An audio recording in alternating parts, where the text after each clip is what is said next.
इससे पहले कि वो ब्लैक टर्टल कुछ भी कर पाता, अभ्यंत ने तुरंत अपने चाकू से उसका सिर धड़ से अलग कर दिया, जिससे कुछ ही देर में उस ब्लैक टर्टल ने अपना दम तोड़ दिया।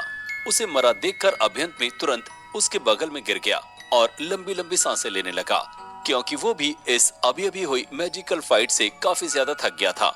उसने गहरी सांसें लेते हुए कहा, आज अगर जरा सी चूक हो जाती तो इस कमीने ने तो मुझे जान से ही मार दिया होता। अब समझ में आया कि क्यों लोग इससे इतना डरते थे और क्यों बाजार में इसकी इतनी ज्यादा डिमांड है। कुछ देर के आराम के बाद अभ्यंत ने उठकर सबसे पहले उस ब्लैक टर्टल के शेल, स्किन और टीथ को अलग किया, क्योंकि शीला ने उससे यही सब लाने को कहा था, जिनकी बाजार में काफी अच्छी कीमत है। सब रखने के बाद अभ्यंत ने फौरन उस ब्लैक टर्टल के मांस को पकाकर खाना शुरू किया, जिसका पहला बाइट ही अभ्यंत के मुंह में गया तो उसे अपने अंदर की आंतरिक शक्ति में बदलाव महसूस हुआ, मानो उसकी भूखी आंतरिक शक्तियों को खाना मिल रहा हो। अभ्यंत ने खाते हुए कहा, वैसे कुछ भी कहो, मेहनत से मिले खाने की बात ही कुछ और होती है। खाने के बाद अभ्यंत तुरंत अपनी साधना करने बैठ गया, क्योंकि उसे अपने आप को जल्द से जल्द पहले जैसा सुप्रीम जादूगर बनाना था, जिसके लिए उसे एक लंबा सफर तय करना था। जिसके बाद अभ्यंत ने उस दिन एक और ब्लैक टर्टल शिकार किया और उसे अपने पास रख लिया। अब ये अभ्यंत का रोज का हो गया था। वो दिन में 2 या 3 ब्लैक टर्टल्स का शिकार करता और रात में अपनी साधना और मार्शल आर्ट की प्रैक्टिस करता, जिससे उसकी आंतरिक शक्ति के साथ साथ बाहरी शक्ति भी काफी मजबूत हो रही थी। जिस चीज का असर अभ्यंत के चेहरे पर भी दिखने लगा था, वो अब दुबला पतला रफ स्किन वाला अंडर कॉन्फिडेंट लड़का नहीं, बल्कि टॉल, मस्कुलर और काफी हैंडसम दिखने लगा था। ऐसा करते करते कब 1 हफ्ते बीत गए, अभ्यंत को पता ही नहीं चला। अब तक अभ्यंत ने काफी ब्लैक टर्टल्स का शिकार कर लिया था और अब अभ्यंत का वो बैग भी भर गया था, जो अभ्यंत अपने साथ ब्लैक टर्टल के बॉडी पार्ट्स और उनका मांस रखने के लिए लाया था। ये देखकर अभ्यंत ने अपने आप से कहा, आई थिंक अब मुझे यहाँ से चलना चाहिए। वैसे भी मेरा बैग भी भर चुका है और मुझे घर से निकले भी काफी दिन हो गए हैं। इससे पहले कि किसी को मुझ पर शक हो, मुझे निकलना चाहिए। ये बोल उसने सामने राक्षसताल को देखा, जहां अभी भी ब्लैक टर्टल्स की तादाद काफी ज्यादा थी। राक्षसताल को देखते हुए अभ्यंत ने कहा, अभी तो मैं जा रहा हूँ, लेकिन बहुत जल्द मैं वापस आऊंगा, तब तक मेरा इंतजार करना। ये बोल वो वहां से निकल गया। वहीं दूसरी तरफ एक बड़े से आलीशान घर में आंगन में शीला वीणा बजाकर अपने आप को शांत करने की कोशिश कर रही थी, लेकिन उसका मन था कि शांत होने का नाम ही नहीं ले रहा था। असल में उसे अभ्यंत की चिंता हो रही थी, क्योंकि अभ्यंत को जंगल में गए 10 दिन से ज्यादा हो गए थे। शीला को उसकी कोई खबर नहीं थी, यहाँ तक कि गौरव भी अभी तक कोई खबर लेकर नहीं आया था। शीला को समझ नहीं आ रहा था कि आखिर उसे अभ्यंत की इतनी चिंता क्यों हो रही है, या शायद ऐसा इसलिए था क्योंकि अभ्यंत की बातें शीला के दिल को छू गई थी और शीला को उसमें अपना बेटा नजर आने लगा था। वो अभी ये सोच ही रही थी कि तभी उसके घर के दरवाजे पर किसी ने दस्तक दी, जिसे सुनकर शीला ने कहा, इस वक्त कौन आ सकता है। ये सोच वो दरवाजा खोलने गई, लेकिन सामने खड़े शख्स को देखकर उसकी आंखें चमक उठी, क्योंकि सामने और कोई नहीं, अभ्यंत ही खड़ा था। अभ्यंत को अपने सामने खड़ा देख शीला अपने इमोशंस पर काबू नहीं रख पाई और जाकर उसे गले लगा लिया, जिसे देखकर एक पल के लिए तो अभ्यंत भी चौंक गया था। वो कुछ पूछ पाता इससे पहले ही शीला ने पूछा, कैसे हो तुम और कहां थे इतने दिनों तक? कहीं चोट तो नहीं लगी? दिखाओ मुझे। ये बोल वो अभ्यंत को आगे पीछे करके देखने लगी। वहीं अभ्यंत को भी समझते देर नहीं लगी कि शीला को उसकी चिंता हो रही है। ये देखकर अभ्यंत के चेहरे पर मुस्कुराहट आ गई, तो उसने हंसते हुए शीला से पूछा, क्या हुआ मिस शीला, आप मुझसे ऐसे सवाल क्यों कर रही हैं? कहीं आपको मेरी चिंता तो नहीं हो रही थी? ये सुनकर शीला को एहसास हुआ कि वो शायद अपने इमोशंस में बहकर कुछ ज्यादा ही आगे बढ़ गई, जिसके बाद शीला इधर उधर देख कहने लगी, ऐसी कोई बात नहीं है, वो तो मैं बस देख रही थी कि कहीं तुम्हें कोई चोट तो नहीं लगी, क्योंकि तुम्हारी चोटों की जिम्मेदारी क्लासिक हॉल नहीं लेगा। फिर शीला का वही लेम एक्सक्यूज सुनकर अभ्यंत के चेहरे पर हंसी आ गई और उसने हंसते हुए कहा, हाँ मिस शीला, मुझे पता है। वैसे क्या अब मैं अंदर आ सकता हूँ? ये सुनकर शीला ने तुरंत अभ्यंत के लिए रास्ता छोड़ते हुए कहा, अरे माफ करना, मैं भूल गई थी। ये बोल वो अंदर चली जाती है। वहीं अभ्यंत भी शीला के पीछे अंदर आ जाता है, जहां उसकी नजर उस आलीशान घर पर पड़ती है, जो अंदर से काफी ज्यादा सुंदर था। जगह जगह उसे दीवारों पर लगी महंगी महंगी पेंटिंग दिखाई दे रही थी। साथ ही शेर के मुंह की हड्डी, हाथी के दांत लगे हुए थे, जिन्हें शायद शीला ने मारा था। अपने घर को इस तरह घूरता देखकर शीला ने अभ्यंत से पूछा, क्या हुआ, क्या देख रहे हो? जिसे सुनकर अभ्यंत ने अपने होश में आते हुए कहा, कुछ नहीं, वैसे आपका घर काफी सुंदर है मिस शीला।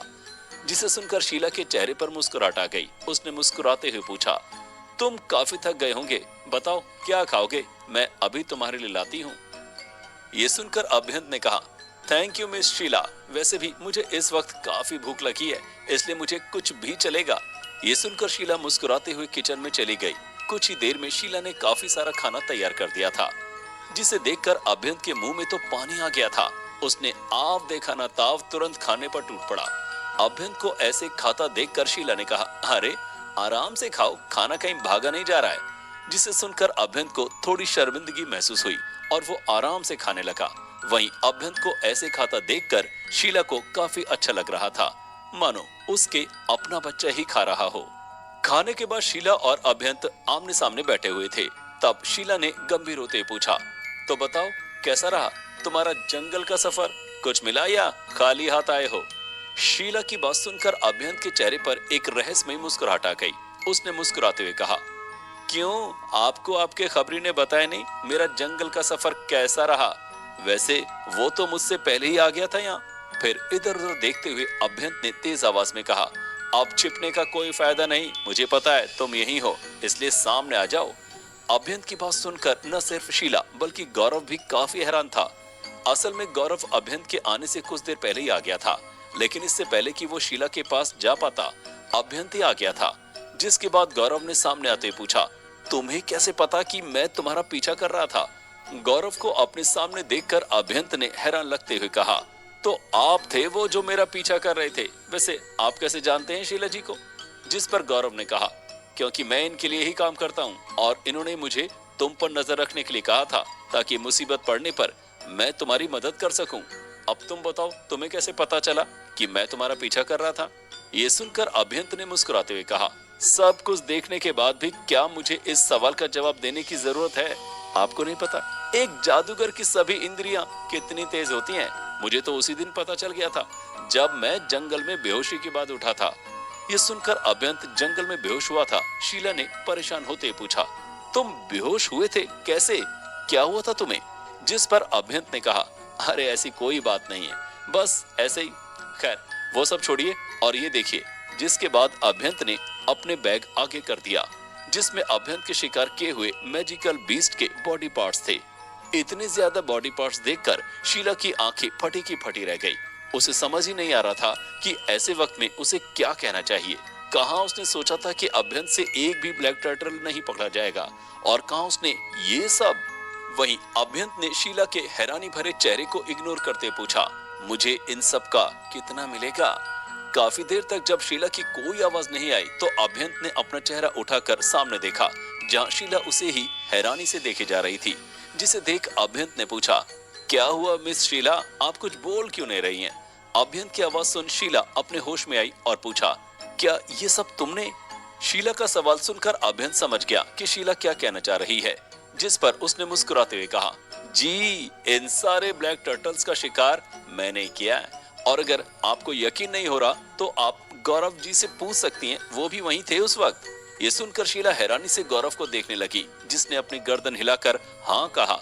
जिसे देखकर शीला और ज्यादा हैरान हो गई, लेकिन फिर सारे ब्लैक टर्टल्स के बॉडी पार्ट का हिसाब लगाते हुए कहा, जैसा कि मैं गिन पा रही हूँ तुमने कुल 30 ब्लैक टर्टल्स का शिकार किया है, जिनका कुल मिलाकर मैं तुम्हें 30 सोने के सिक्के दे सकती हूँ। ये सुनकर अभ्यंत ने अपनी यादों में झांक कर देखा कि यहाँ एक सोने के सिक्के की कीमत 10 चांदी के सिक्के या 40 तांबे के सिक्कों के बराबर है। वहीं शरद पूरे साल मेहनत करके सिर्फ 10 सोने के सिक्के के बराबर ही कमा पाता है। ये देखकर अभ्यंत ने कहा, ठीक है, मुझे मंजूर है। ये सुनकर शीला ने कहा, अच्छी बात है, मैं तुम्हें तुम्हारे सिक्के दे देती हूँ। ये बोल उसने अभ्यंत को 30 सोने के सिक्के दे दिए, जिन्हें लेकर अभ्यंत काफी ज्यादा खुश था। जिसके बाद अभ्यंत ने कहा, ये सब तो हो गया, लेकिन मुझे आपसे एक और चीज चाहिए।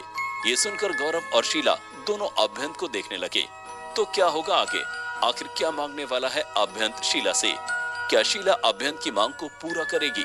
जानने के लिए सुनते रहिए इस कहानी का अगला भाग सिर्फ पॉकेट एफएम पर।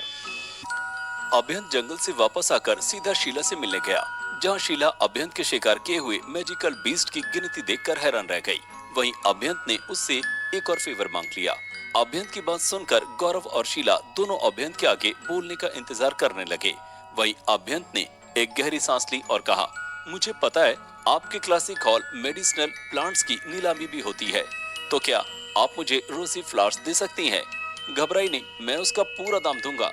दरअसल अभ्यंत जानता था कि अगर उसे जल्दी से एक ताकतवर जादूगर बनना है तो उसे इंटरनल एनर्जी पिल की जरूरत पड़ेगी, जिसका मेन इंग्रेडिएंट रोजी फ्लावर था।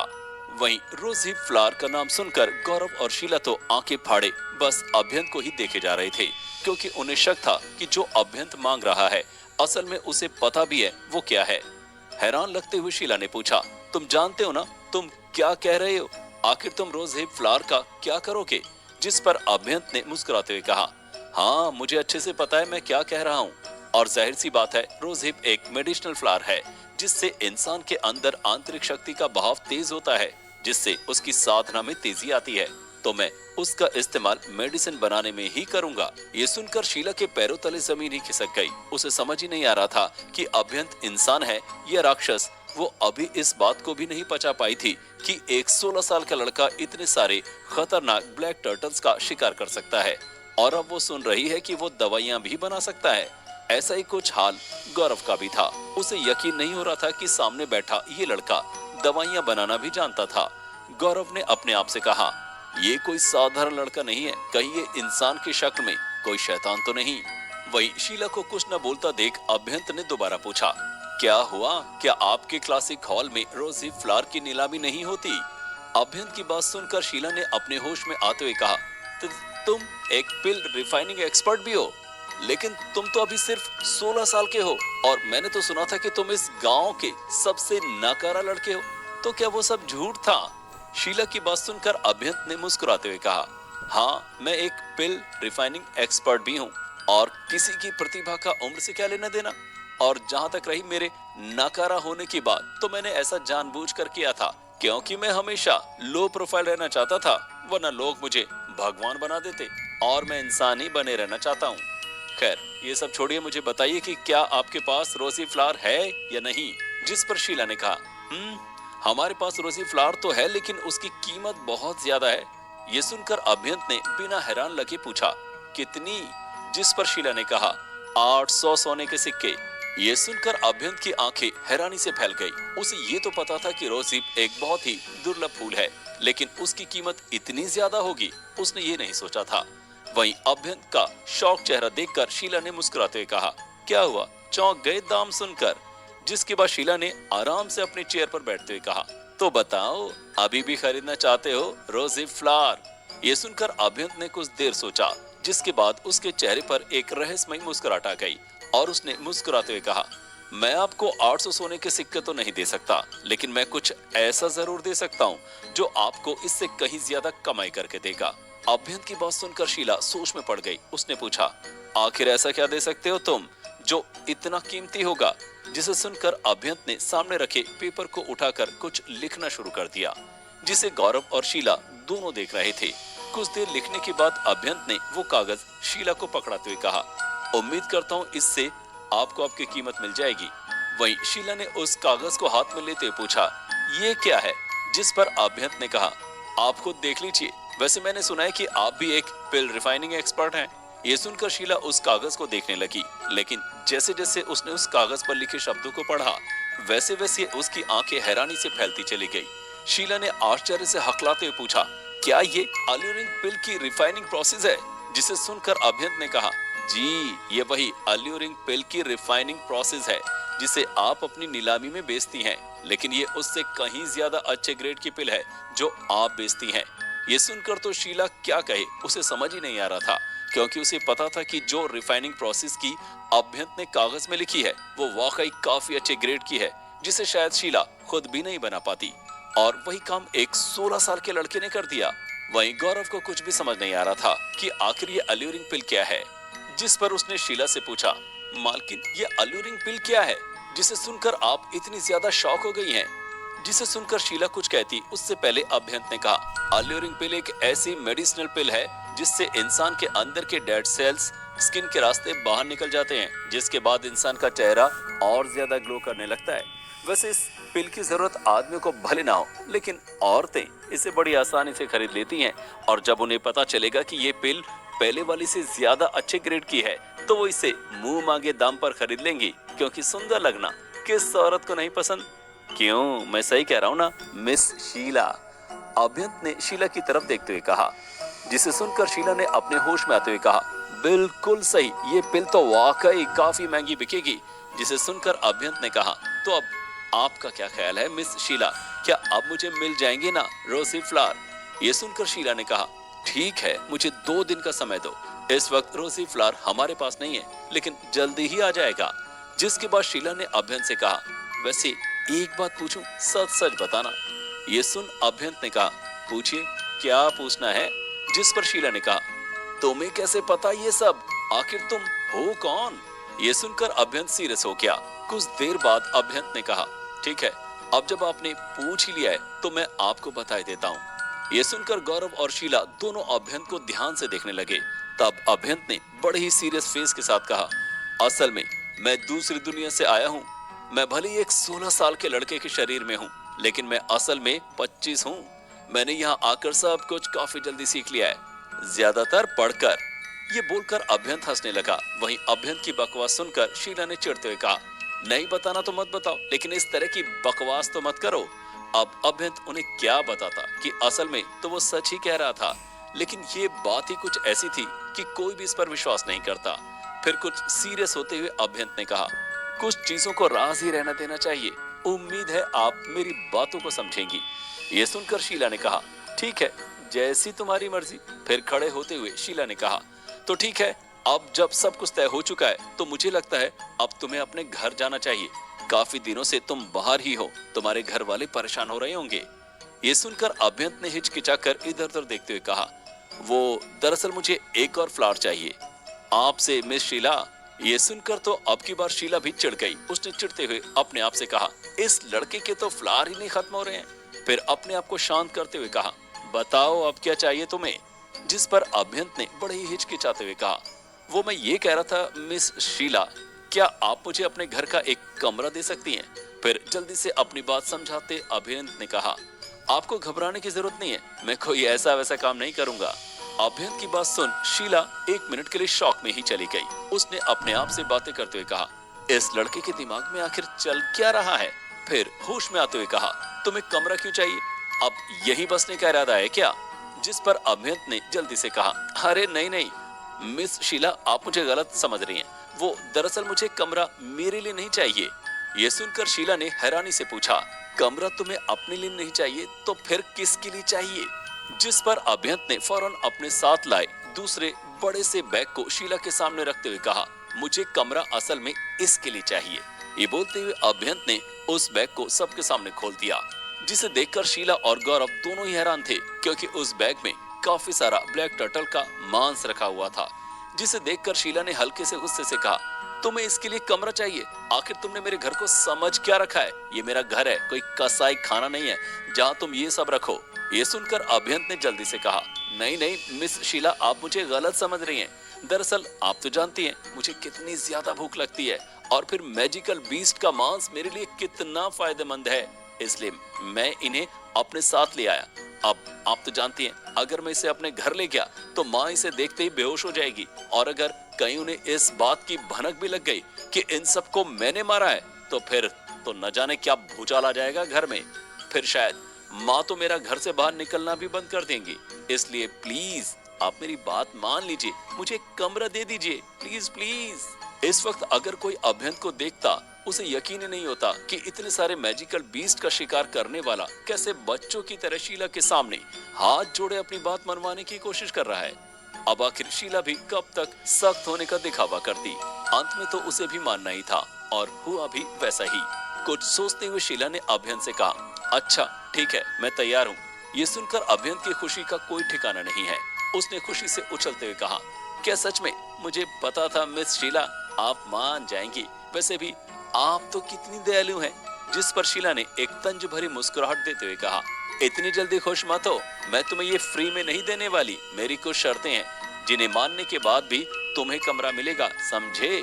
शीला की बात सुन अभ्यंत ने हैरान लगते हुए कहा, शर्त? कैसी शर्त? तो क्या होगा आगे? आखिर किस शर्त की बात कर रही थी शीला? कहीं अभ्यंत किसी मुसीबत में तो नहीं पड़ने वाला? जानने के लिए सुनते रहिए इस कहानी का अगला भाग सिर्फ पॉकेट एफएम पर।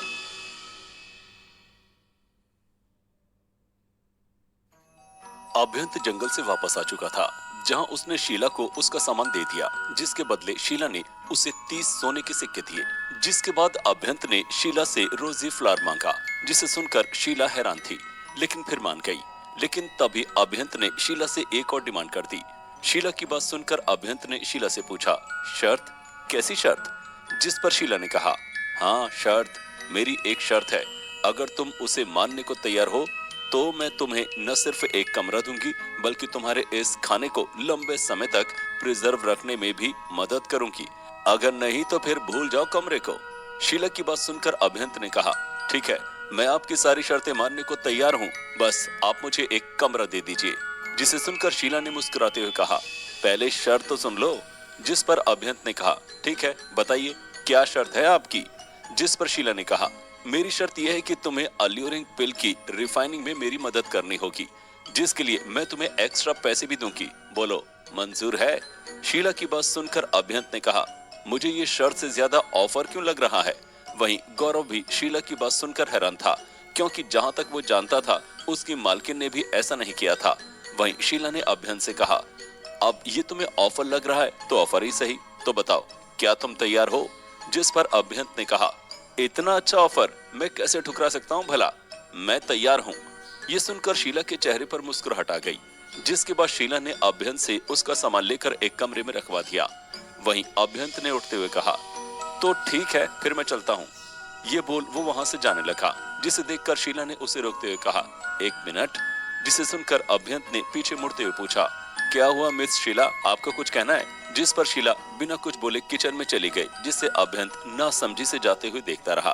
कुछ देर बाद शीला किचन से वापस आई, जिसके हाथ में एक पैकेट था, जिसे शीला ने हिचकिचाते हुए अभ्यंत को देते हुए कहा, ये केक है, मैंने सुना है तुम्हें मीठा बहुत पसंद है, इसलिए ये आपने बनाया है?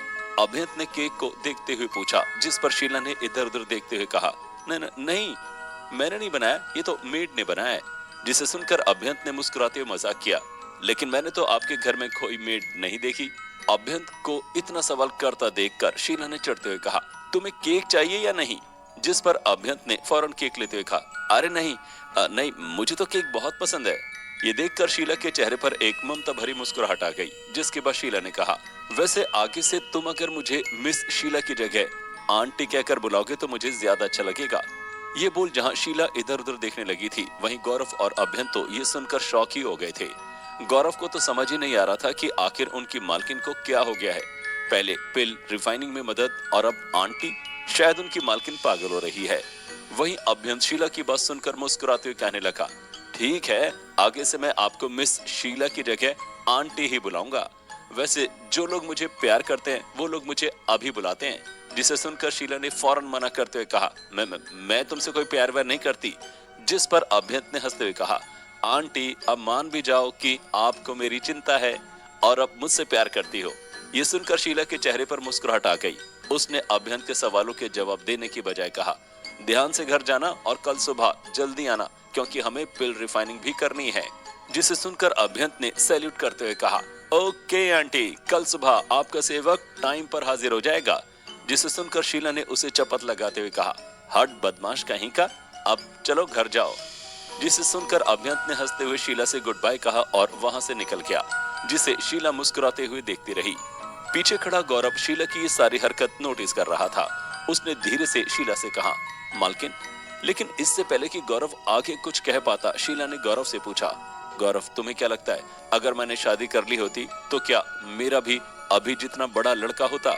गौरव शीला की बात सुनकर सब समझ गया कि आखिर उनकी मालकिन ऐसा क्यों कर रही थी। जिसे समझकर गौरव ने पूछा, तो क्या यही कारण है कि आप उसे इतना ज्यादा फेवर कर रही हैं, क्योंकि आपको उसमें अपना बेटा नजर आता है? क्योंकि इतने सालों से मैंने आपको कभी ऐसा करते नहीं देखा। जिसे सुनकर शीला मुस्कुराने लगी और कहा, शायद वैसे भी मैं कोई पत्थर दिल औरत तो हूँ नहीं जिसके अंदर कोई फीलिंग्स ही ना हो। शीला के मुंह से ये बात सुनकर गौरव को लगा कि काश धरती फट जाए और वो उसमें ही समा जाए। अपने समय की बेरहम कातिल नाम से मशहूर औरत आज उससे कह रही है कि उसके अंदर भी दिल है जिसने न जाने कितने लोगों को मौत के घाट उतारा है। गौरव को लगा ये सुनने के पहले उसके कान क्यों नहीं खराब हो गए। वहीं शीला ने कहा, लेकिन सिर्फ यही एक वजह नहीं है जिसके लिए मैंने ऐसा किया है। ये सुनकर गौरव ने हैरान होते हुए कहा, क्या कोई और भी कारण है? जिस पर शीला ने कहा, तुमने देखा नहीं जिस अल्यूरिंग पिल से हम इतना ज्यादा पैसा कमाते, उस पिल की रिफाइनिंग प्रोसेस को उस लड़के ने ऐसे ही दे दिया जैसे उसके लिए ये कितनी आम बात है। इसी बात से साबित होता है कि आगे चलकर ये लड़का हमारे बहुत काम आने वाला है, इसलिए इसे हमें अपने साथ ही रखना चाहिए। यही सब सोचकर मैंने उसे अपने साथ काम करने के लिए कहा था। शीला की बात सुनकर गौरव ने हैरान लगते हुए कहा, बात तो सही है मालकिन आपकी, आपको नहीं मालूम लेकिन ये लड़का वाकई कोई साधारण आदमी नहीं। ये बोलकर उसने जंगल में हुई सारी घटना शीला को बता दी, जिसे सुनकर शीला का मुंह खुला का खुला रह गया। उसने गौरव से कहा, मैंने सही सोचा था, ये अभी कोई आम इंसान नहीं है। गौरव, इस पर नजर रखो, मुझे लगता है आगे चलकर ये हमारे हॉल का नाम जरूर रोशन करेगा। वहीं दूसरी तरफ अभ्यंत आराम से चलता हुआ अपने घर जा रहा था। आज उसका मन काफी खुश था। एक तो उसे अच्छे खासे पैसे मिल गए थे, ऊपर से उसके साधना के लिए सबसे जरूरी रोजी फ्लावर भी मिल गया था। ये सब सोचते हुए अभ्यंत ने अपने आप से कहा, अब वो दिन दूर नहीं जब मैं वापस एक शक्तिशाली सुप्रीम जादूगर बन जाऊंगा। लेकिन उसे किसी चीज ने सबसे ज्यादा खुश किया था, तो वो था शीला का उसके प्रति व्यवहार। यहाँ पर अभ्यंत को कई सारे रिश्ते मिले थे जिनसे वो अपने पिछले जन्म में अनजान था, और उन्हीं में से एक रिश्ता उसका और शीला का भी था। ये सब सोचते हुए अभ्यंत ने अपने आप से कहा, वैसे यहाँ आना इतना बुरा भी नहीं था।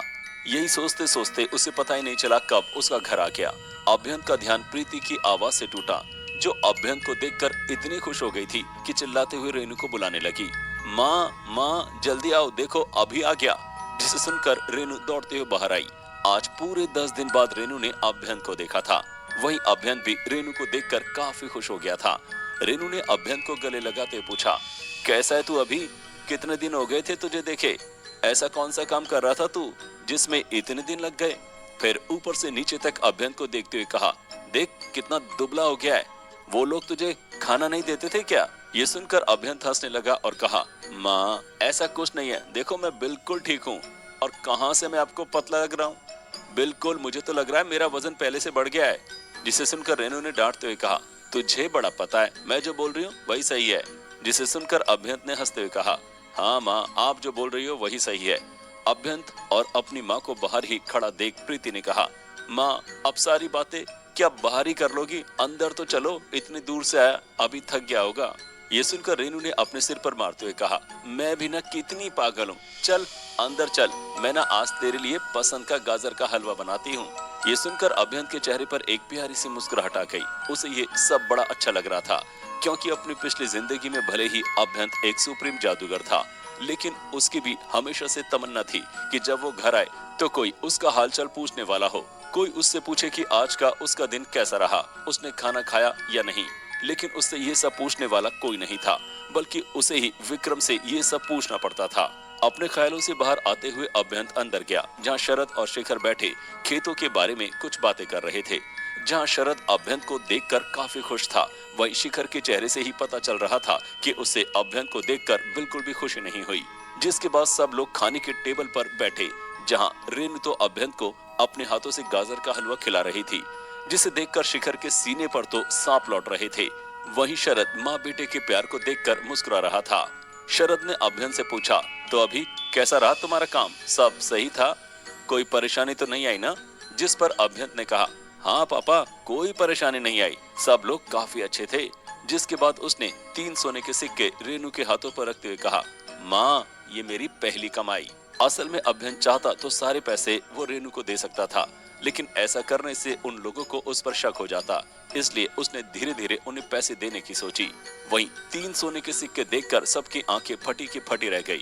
शरद ने पूछा, बेटा ये सोने के सिक्के तुम्हें कैसे मिले? जिस पर अभ्यंत ने कहा, पापा ये मेरी मेहनत की कमाई है, जो शीला आंटी ने मुझे मेरे काम से खुश होकर दी है। ये सुनकर सब लोग काफी खुश थे, यहाँ तक कि 3 सोने के सिक्के देखकर तो शिखर भी काफी खुश था। सब आराम से खुशी खुशी बैठे खाना खा रहे थे। तभी अभ्यंत ने कहा, माँ शीला आंटी ने मुझसे कहा कि अगर मैं उनके घर की साफ सफाई करने आता हूँ तो वो मुझे और ज्यादा पैसे देंगी, तो क्या मैं कर लूँ? ये सुनकर रेनू ने कुछ सोचते हुए कहा, ठीक है, लेकिन अगर नहीं कर पाओ तो मना कर देना, ज्यादा परेशान होने की जरूरत नहीं है, ठीक है? ये सुनकर अभ्यंत ने मुस्कुराते हुए हाँ में गर्दन हिला दी। असल में अभ्यंत अभी किसी को नहीं बताना चाहता था कि वो एक बिल रिफाइनिंग एक्सपर्ट है, क्योंकि ऐसा करने से लोगों को उस पर शक हो जाता। इसलिए उसे ये झूठ बोलना पड़ा ताकि वो आराम से शीला के घर जाकर अपना काम कर सके। तो क्या होगा आगे, कैसा रहेगा अभ्यंत का पहला अनुभव बिल रिफाइनिंग का? कहीं कोई परेशानी तो नहीं आने वाली? जानने के लिए सुनते रहिए इस कहानी का अगला भाग सिर्फ पॉकेट एफएम पर।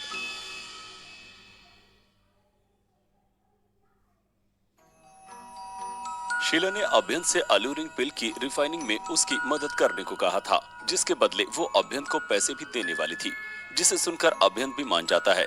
वहीं काफी दिनों बाद रेनू अभ्यंत को देखकर काफी खुश हो जाती है, जिसके बाद सब एक साथ काफी अच्छा समय एक साथ बिताते हैं। रेनू को अभ्यंत से इतना प्यार करता देख शिखर से रहा नहीं जाता। उसने अपना मुंह सड़ाते हुए रेनू से कहा, काम करके आए, कोई जंग जीत कर नहीं आया जो इतनी खातिरदारी कर रही हो आप उसकी। काम तो मैं भी करता हूँ, वो भी रोज। जिसे सुनकर रेनू ने हंसते हुए कहा, तो तू क्यों जल रहा है? आ, मैं तुझे भी अपने हाथों से खिलाती हूँ। ये सुनकर शिखर भी तुरंत रेनू के पास चला जाता है और अभ्यंत को देखकर मुंह चिढ़ाने लगा, जिसे देखकर अभ्यंत ने अपने आप से कहा, इसकी हरकतें देखकर तो नहीं लगता ये इस घर का बड़ा लड़का है, बेवकूफ कहीं का। वहीं प्रीति ने भी ये देखकर मुंह बनाते हुए कहा, मुझे तो कोई प्यार ही नहीं करता इस घर में। जिसे सुनकर सब हंसने लगते हैं तो शरद ने प्रीति से कहा, अरे ऐसे कैसे कोई प्यार नहीं करता हमारी राजकुमारी को? आओ मैं तुम्हें अपने हाथों से आज खाना खिलाता हूँ। जिसके बाद सब हंसी खुशी खाना खाते हैं। अब तक की जिंदगी में ये पहली बार था जब अभ्यंत ने इतने खुशी भरे माहौल में खाना खाया था। ये सब देखकर अभ्यंत को अब ये जगह और अपना परिवार अच्छा लगने लग गया था। अगले दिन अभ्यंत सुबह ही क्लासिक हॉल के लिए निकल गया, जहाँ पहुंचकर उसने देखा कि क्लासिक हॉल असल में एक बड़ा सा आलीशान महल था, जो करीबन 16 एकड़ में फैला था, जहां आसपास बहुत ही दुर्लभ प्रजाति के पेड़ पौधे लगे हुए थे। वहां की आध्यात्मिक शक्ति भी बाकी जगहों से अलग थी। अभी अभ्यंत क्लासिक हॉल की सुंदरता को निहारी रहा था कि तभी उसे पीछे से आवाज आई, ओए लड़के, यहाँ क्या कर रहा है? अभ्यंत ने पीछे मुड़कर देखा तो दो लंबे चौड़े आदमी उसकी तरफ ही चले आ रहे थे, जिन्हें देखकर पता चल रहा था कि जरूर ये क्लासिक हॉल के पहरेदार होंगे। उन दोनों ने अभ्यंत के पास आकर पूछा, तुम यहाँ क्या कर रहे हो? तुम्हें पता है ना यहाँ बच्चों का आना मना है। अब इससे पहले कि कोई तुम्हें देख ले, निकल जाओ यहाँ से। जिस पर अभ्यंत ने बड़ी शांति से कहा, मुझे पता है, लेकिन मुझे यहाँ शीला आंटी ने बुलाया है। ये सुनकर दोनों पहरेदार हंसने लगे। उनमें से एक पहरेदार ने हंसते हुए कहा, क्या कहा? शीला आंटी? यानी हमारी मैडम ने तुझे बुलाया है? ये बोल वो और जोर से हंसने लगा, जिसे देखकर अभ्यंत को अब गुस्सा आने लगा था। वहीं उस पहरेदार ने हंसते हुए कहा, ये रातों रात हमारी मैडम का भतीजा कहाँ से पैदा हो गया? जहाँ तक मुझे पता है उनके आगे पीछे कोई नहीं है। ये सुनकर अभ्यंत ने अपने गुस्से को दबाते हुए कहा, ये बात तुम अपनी शीला मैडम से जाकर पूछो तो बेहतर होगा। जिस पर दूसरे पहरेदार ने अभ्यंत से हंसते हुए कहा, अच्छा बच्चू, अगर तू हमारी शीला मैडम का भतीजा है तो मैं उनका भाई हूँ, इसलिए बच्चे झूठ उतना ही बोलना चाहिए जितने पर लोग विश्वास कर लें, समझा? ये बोल वो हंसने लगा, जिस पर अभ्यंत का गुस्सा अब उसके काबू से बाहर हो रहा था। तभी पहले पहरेदार ने सीरियस होते हुए कहा, बहुत हो गया तेरा नाटक। अब इससे पहले कि हम तुझे धक्के मारकर बाहर निकालें, निकल जाए यहाँ से। अब तो अभ्यंत के गुस्से की हद पार हो गई थी। अपने पिछले जन्म में अभ्यंत एक महान सुप्रीम जादूगर था, जिसे हर जगह इज्जत और सम्मान ही मिला था। यहाँ तक कि अमीनगढ़ के राजा भी अभ्यंत से बड़ी इज्जत से बात करते थे। और ये दो कौड़ी के पहरेदारों की इतनी हिम्मत, इससे पहले कि अभ्यंत कुछ करता, उसे पीछे से किसी की आवाज आई, अरे अभ्यंत जी, आ गए आप। जिसे सुनकर अभ्यंत ने पीछे मुड़कर देखा तो ये कोई और नहीं बल्कि गौरव ही था, जो उसकी तरफ चला रहा था।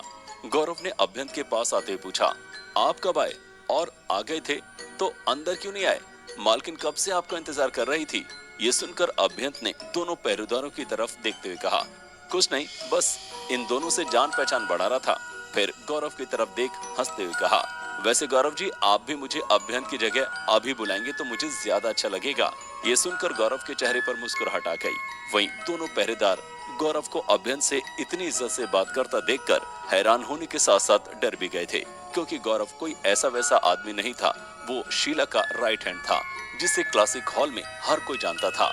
वहीं जब उन दोनों पहरेदारों ने सुना कि शीला मैडम अभ्यंत का इंतजार कर रही थी, तब तो उनके पैरों तले जमीन ही खिसक गई। उन्हें तो अपनी नौकरी खतरे में नजर आने लगी। गौरव ने अभ्यंत से कहा, आप चलिए, मालकिन आपका इंतजार कर रही है। जिस पर अभ्यंत उन दोनों पहरेदारों को इग्नोर कर आगे बढ़ गया। अभ्यंत के जाने के बाद, इससे पहले कि वो दोनों पहरेदार को समझ पाते, गौरव ने एक जोरदार थप्पड़ उन दोनों को जड़ दिया और गुस्से से कहा, बेवकूफो, तुम्हें पता भी है तुम किससे बकवास कर रहे थे? अगर उसे गुस्सा आ जाता तो मैं तो क्या, मालकिन भी तुम्हें उस लड़के से नहीं बचा सकती थी। दोबारा इसके सामने मत पड़ना, समझे? ये सुनकर दोनों पहरेदार डर से कांपने लगे, लेकिन तभी एक पहरेदार ने हिम्मत करके पूछा, गौरव सर, क्या ये लड़का इतना ज्यादा ताकतवर है? जिस पर गौरव ने उस पहरेदार से कहा, तुम्हें ये जानने की जरूरत नहीं है, बस तुम इतना जान लो कि वो इतना ताकतवर जरूर है कि अगर तुम्हारे जैसे 10 भी आ जाएं, तो वो तुम्हें आसानी से मौत के घाट उतार सकता है, वो भी बिना खुद को एक भी खरोंच पहुंचाए, समझे? ये बोल गौरव वहां से निकल गया। वहीं उन दोनों पहरेदारों की हालत तो इतनी ज्यादा खराब हो चुकी थी कि उनसे अपने पैरों पर खड़े भी नहीं हुआ जा रहा था। उन्हें तो ऐसा महसूस हो रहा था जैसे मौत अभी अभी उनके करीब से होकर गुजरी थी। असल में क्लासिक हॉल का पहरेदार होने के नाते वो दोनों भी कोई आम इंसान नहीं थे। गौरव ने उन्हें बड़ी सख्त ट्रेनिंग से गुजरने के बाद चुना था, जिससे उन्हें ये गलतफहमी हो गई थी उनसे ज्यादा बलवान तो इस पूरे इलाके में कोई है ही नहीं। लेकिन आज जब गौरव ने उन्हें आईना दिखाया तो समझ आया कि हर शेर के आगे भी एक सवा शेर होता है। वहीं दूसरी तरफ अभ्यंत चलते हुए एक हॉल में पहुंचा, जहां पहुंचकर अभ्यंत को एहसास हुआ कि आखिर क्यों क्लासिक हॉल इतना ज्यादा मशहूर है। अभ्यंत ने देखा वहां काफी ज्यादा बड़ी बड़ी अलमारियां रखी हुई थी, जिसमें कई सारी दुर्लभ जड़ी बूटियां, दवाइयां रखी हुई थी, जिन्हें शायद एक आम इंसान अपने पूरे जीवन में कभी देख भी नहीं सकता था। वहीं उसकी नजर सामने खड़े 5 लोगों पर पड़ी, जिनमें से अभ्यंत सिवाय शीला के और किसी को नहीं जानता था। अभ्यंत को देख शीला के चेहरे पर एक प्यारी सी मुस्कुराहट आ गई। उसने आगे बढ़ते हुए कहा, अभी बड़ी देर लगा दी आने में, मैं तो कब से तुम्हारा इंतजार कर रही थी। ये सुनकर अभ्यंत ने थोड़ा शर्मिंदा होते हुए कहा, सॉरी आंटी, वो कल रात मैंने कुछ ज्यादा ही खा लिया था, तो सुबह आंख देर से खुली, सॉरी आपको इंतजार करना पड़ा। जिसे सुनकर शीला हंसने लगी। वहीं शीला के पीछे खड़े चारों लोगों के चेहरे पर 12 बजे हुए थे। उन्हें सामने का नजारा देख अपनी आंखों पर यकीन ही नहीं हो रहा था। उनमें से एक आदमी ने दूसरे से पूछा, मैं ये क्या देख रहा हूँ? क्या अभी अभी हमारी मैडम हंसी थी? और क्या अभी अभी इस लड़के ने मैडम को आंटी कहा? ये सुनकर दूसरे आदमी ने कहा, सुना तो मैंने ही यही था, लेकिन ऐसे कैसे हो सकता है? मैडम तो बहुत ही सख्त दिल औरत हैं, उन्हें रिश्ते बनाना बिल्कुल भी पसंद नहीं, तो फिर ये कौन है? अभ्यंत की तरफ इशारा करते हुए उस आदमी ने कहा। वहीं उन चारों की हैरान से अनजान शीला ने हंसते हुए कहा, ठीक है, कोई बात नहीं, अब चलो मैं तुम्हें कुछ लोगों से मिलवाती हूँ। ये बोल शीला अभ्यंत को उन्हीं चारों के पास ले जाती है। शीला ने अभ्यंत से उन्हें मिलाते हुए कहा, अभी इनसे मिलो, ये हैं क्लासिक हॉल चीफ पिल रिफाइनिंग एक्सपर्ट मिस्टर अविरल सेठी, और ये तीनों उनके असिस्टेंट अमर, राजेश और जगदीश। फिर अभ्यंत का परिचय कराते हुए शीला ने कहा, आप लोग इनसे मिलिए, ये हमारे नए पिल रिफाइनिंग एक्सपर्ट जो अब से हमारे साथ ही काम करेंगे। मैं उम्मीद करती हूँ आप सबको अभी से बहुत कुछ सीखने को मिलेगा। जिसे सुनकर जहाँ अमर, राजेश और जगदीश हैरान थे, वहीं अविरल को ये अपनी बेइज्जती लगी कि अब एक 16 साल का लड़का उन्हें सिखाएगा। ये चीज उन्हें बर्दाश्त नहीं थी, इसलिए अविरल ने हंसते हुए कहा, लो, अब हमारे इतने बुरे दिन आ गए हैं कि एक बच्चा हमें दवाइयाँ बनाना सिखाएगा। ये सुनकर जहाँ शीला हैरानी से अविरल जी को देख रही थी, वहीं अब जाकर अभ्यंत ने भी अविरल पर ध्यान दिया था। अविरल 60-70 साल का बूढ़ा सा दिखने वाला आदमी था, जिसके चेहरे के रिंकल्स उसके एक्सपीरियंस को बता रहे थे। वहीं शीला ने अविरल से कहा, अविरल जी, ये आप कैसी बात कर रहे हैं? अभ्यंत एक बहुत ही कुशल पिल रिफाइनर है, आप एक बार। इसके आगे शीला कुछ बोल पाती, अविरल ने हाथ दिखाकर शीला को चुप रहने का इशारा करते हुए कहा, मुझे नहीं जानना ये कितना काबिल है, 2-4 पिल रिफाइन करके आजकल के बच्चे अपने आप को एक्सपर्ट समझने लगते हैं। मैंने कह दिया तो कह दिया, मैं इस लड़के के साथ काम नहीं कर सकता। अगर फिर भी आपको इस लड़के को अपने साथ रखना है तो फिर। ये बोलकर अविरल ने बात अधूरी छोड़ दी, जिसे सुनकर शीला को गुस्सा तो इतना आया कि अगर उसका बस चलता तो वो अब तक अविरल के 1000 टुकड़े कर चुकी होती, लेकिन वो मजबूर थी क्योंकि पिल रिफाइनिंग एक बहुत ही नोबल और डिफिकल्ट प्रोफेशन माना जाता था, जिसकी वजह से पहले से ही पिल रिफाइनिंग एक्सपर्ट की तादाद बहुत ही कम थी। ऊपर से अविरल वहाँ का सबसे काबिल पिल रिफाइनिंग एक्सपर्ट था। अविरल की धमकी सुनकर तो अभ्यंत की उस पर सटक गई। उसने तंज भरे लहजे में अविरल से कहा, मान गए सर आपको, आप में टैलेंट तो है, लेकिन पिल रिफाइनिंग का नहीं बल्कि बकवास करने का। ये सुनकर अविरल ने गुस्से से कहा, तू कहना क्या चाहता है लड़के? जिस पर अभ्यंत ने भी गुस्से से कहा, यही कि जितना आप अपने आप घमंड कर रहे हैं, असल में तो आप उतने भी काबिल नहीं हैं, तो फिर ये घमंड किस बात का? ये सुनकर जहां अविरल आग बबूला हुआ जा रहा था, वहीं बाकी सारे लोग भी अभ्यंत की इस बात से हैरान थे। शीला ने अभ्यंत को रोकते हुए कहा, अभी तुम चुप रहो, मैं बात कर रही हूँ ना। जिस पर अभ्यंत ने शीला से कहा, नहीं आंटी, इसकी हिम्मत कैसे हुई आपको धमकी देने की? जाने दीजिए इसे, वैसे भी इसे कुछ नहीं आता। ये सुनकर तो अविरल का सब्र खत्म हो गया। उसने गुस्से में चिल्लाते हुए कहा, बस बहुत हो गया, आज तक मेरी किसी ने इतनी बेइज्जती नहीं की जितनी इस लड़के ने मेरी करी है। अब तो इसे सबक सिखाना ही पड़ेगा। ये सुनकर अभ्यंत ने भी गुस्से से कहा, क्या सबक सिखाएंगे मुझे आप? तो क्या होगा आगे? आखिर क्या करने वाला है अविरल? कहीं अभ्यंत का इतना बोलना उस पर ही तो भारी नहीं पड़ जाएगा? जानने के लिए सुनते रहिए इस कहानी का अगला भाग सिर्फ पॉकेट एफएम पर।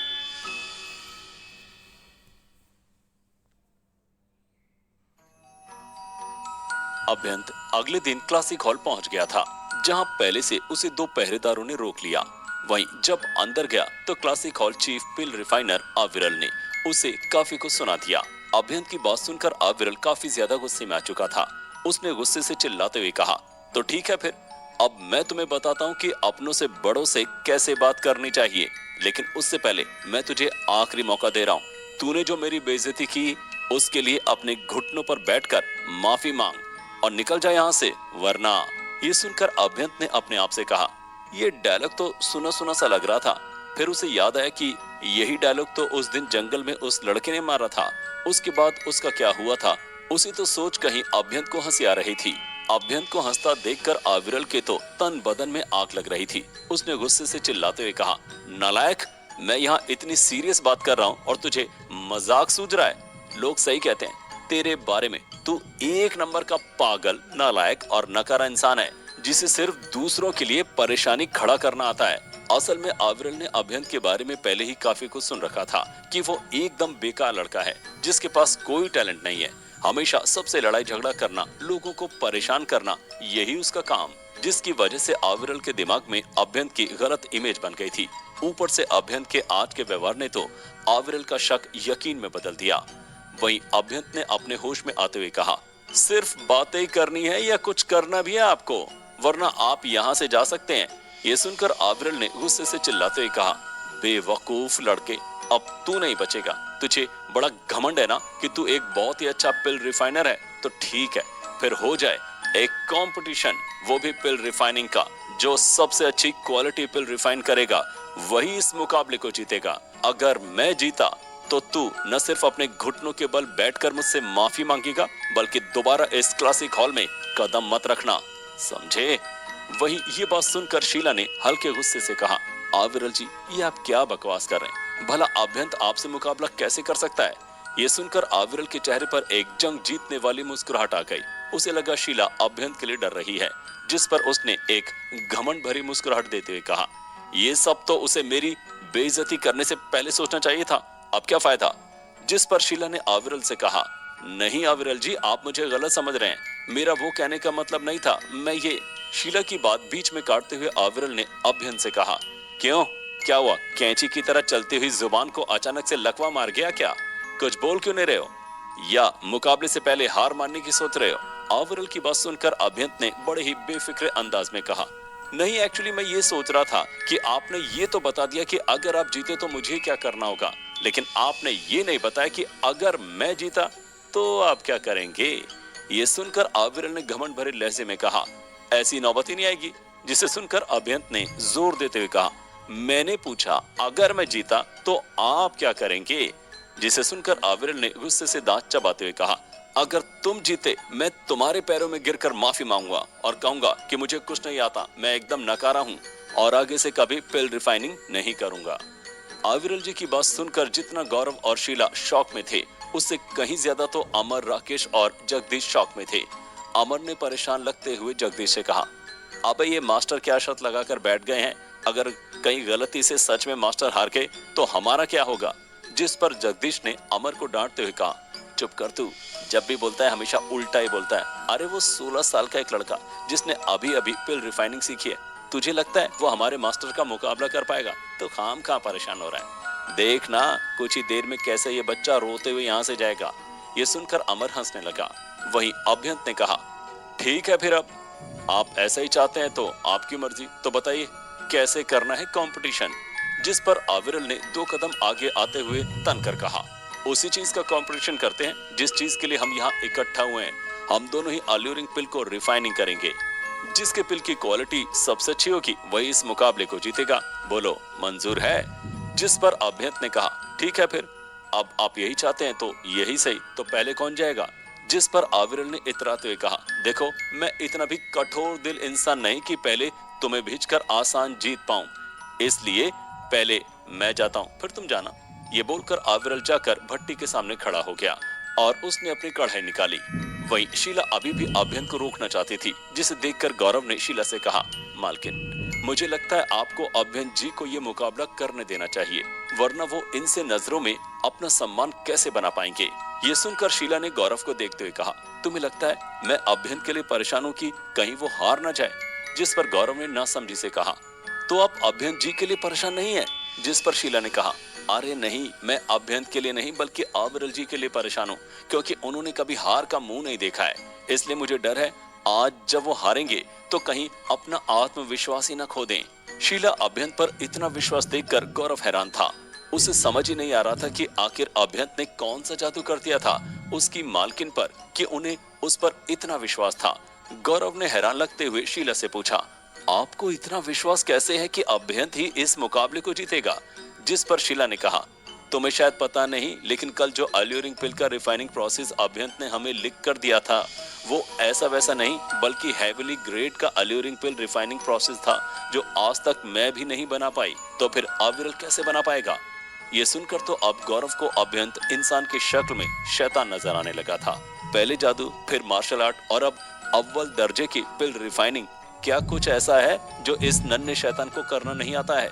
अब तो गौरव को अभ्यंत से डर लगने लगा था। वहीं दूसरी तरफ आविरल बड़े आराम से अपनी कढ़ाई को अपने फायर मैजिक की मदद से उस तापमान तक लेकर गया जहां अल्यूरिंग पिल में इस्तेमाल होने वाली सब जड़ी बूटियां डाली जा सके।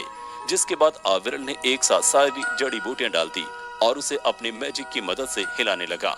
आविरल को इतनी परफेक्शन से काम करता देखकर जगदीश अभ्यंत को सुनाने के लिए थोड़ी तेज आवाज में अमर से कहा, देख रहे हो अमर, मास्टर कितनी परफेक्शन के साथ अपना काम कर रहे हैं। मुझे तो लगता है इस बार मास्टर जरूर अर्थ ग्रेड की अल्यूरिंग पिल रिफाइन करेंगे। जगदीश को लग रहा था कि वो ये सब बातें करके अभ्यंत को डरा रहा है, बल्कि इसके उल्टा अभ्यंत मन ही मन जगदीश की बातें सुनकर हंस रहा था, क्योंकि उसे जगदीश बिल्कुल उसी चापलूस की तरह लग रहा था जो अपना काम निकलवाने के लिए अपने से बड़ों के आगे पीछे घूमते रहते हैं। वहीं कुछ ही देर में कढ़ाई से मन को मोह लेने वाली स्मेल थी, जिसे देखकर जहां अमर, जगदीश और राकेश खुशी से फूले नहीं समा रहे थे, वहीं अब शीला को थोड़ी टेंशन होने लगी थी। लेकिन अभ्यंत को इन सब बातों से कोई फर्क नहीं पड़ रहा था। वो तो आराम से खड़ा आविरल को पिल रिफाइन करते हुए देख रहा था। कुछ ही देर में आविरल ने कढ़ाई से 3 पीले रंग की सुंदर सी दिखने वाली अल्यूरिंग पिल निकाली, जिसे पीले रंग को देखकर कोई भी कह सकता था ये एक बेहद ही अच्छी अर्थ ग्रेड की अल्यूरिंग पिल है। आविरल अपने काम को देखकर फूला नहीं समा रहा था। उसने वो तीनों पिल ले जाकर शीला को देते हुए कहा, मैडम ये रही मेरी अर्थ ग्रेड अल्यूरिंग पिल। फिर अभ्यंत की तरफ देखा जो इस वक्त आविरल को ही देख रहा था। खुद को घूरता पाकर आविरल को लगा कि शायद अभ्यंत उससे डर गया है। ये सोचकर तो आविरल और ज्यादा खुश हो गया। उसने अभ्यंत से कहा, तो मैंने तो अपना काम कर दिया, अब तुम्हारी बारी है बच्चे। लेकिन चलो मैं तुम्हें कुछ सहूलियत देता हूँ, तुम भी क्या याद रखोगे? तुमने अगर अल्यूरिंग पिल को अगर ठीक से रिफाइन भी कर दिया तो मैं तुम्हें यहाँ से जाने के लिए नहीं कहूंगा, उल्टा तुम्हें अपना असिस्टेंट बना लूंगा। अभ्यंत आविरल की बात पर बिना ध्यान दिए शीला की तरफ बढ़ गया और उससे कहा, आंटी क्या आप मुझे एक कढ़ाई दे सकती हैं? मेरे पास कोई कढ़ाई नहीं है। ये सुनकर आविरल के साथ साथ तीनों असिस्टेंट भी हंसने लगे, क्योंकि एक पिलर रिफाइनर के लिए कढ़ाई उतनी ही जरूरी होती थी जितनी कि एक डॉक्टर के लिए स्टेथोस्कोप। अभ्यंत के पास खुद की कढ़ाई न देखकर अविरल ने हंसते हुए कहा, तुम्हारे पास अपनी कढ़ाई तक नहीं है और तुम मुझसे मुकाबला करने चले थे। आखिर इतना आत्मविश्वास तुम में आया कहां से? अभ्यंत को अविरल की बात सुनकर गुस्सा तो बहुत आया, लेकिन उसने अभी कुछ भी कहना ठीक नहीं समझा।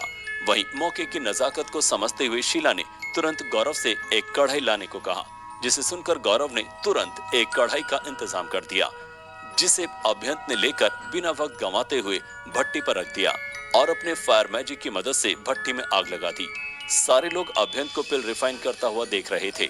उन्हें लग रहा था कि उसका तरीका भी अविरल की तरह ही होगा, लेकिन कुछ ही देर में उनकी आंखें हैरानी से फैल गई जब उन्होंने देखा कि अभ्यंत ने स्नेक रूट को सबसे पहले डाल दिया और यही नहीं, आग को और ज्यादा तेज कर दिया।